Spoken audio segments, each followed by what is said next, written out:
Assalamualaikum warahmatullahi wabarakatuh. Nama Vina Rizkyatul Imamah, nomor induk mahasiswa 2018 096011645.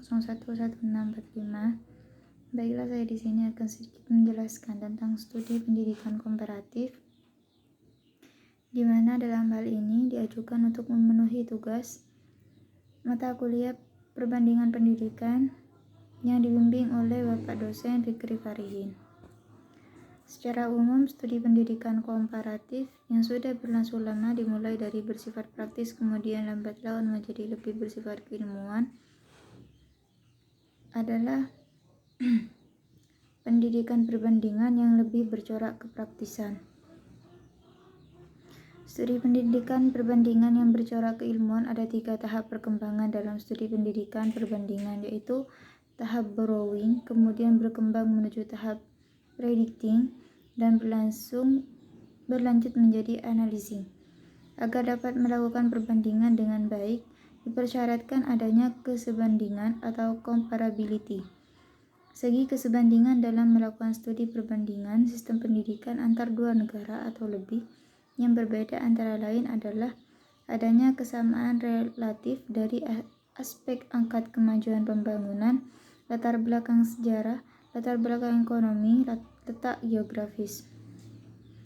Metode ilmiah yang lazim digunakan dalam studi pendidikan komparatif adalah historis, deskriptif, eksperimen, dan filosofis.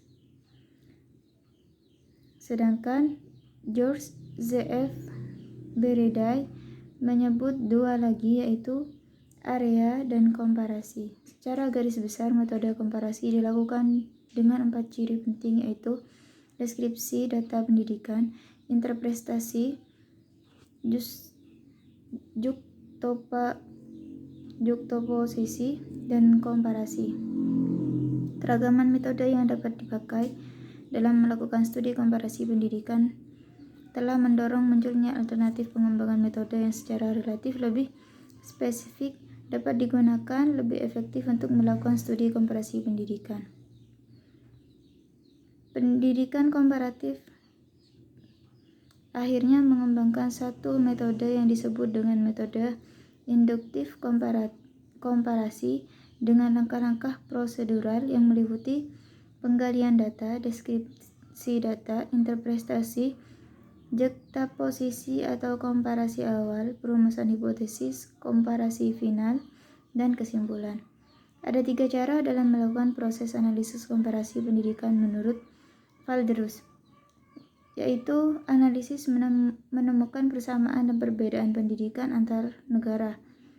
Kedua, analisis multisit, yaitu analisis data suatu negara secara tunggal, kemudian dilanjutkan pada negara lain di luar negara yang bersangkutan, serta dilanjutkan lagi pada negara lain untuk suatu pokok penelitian.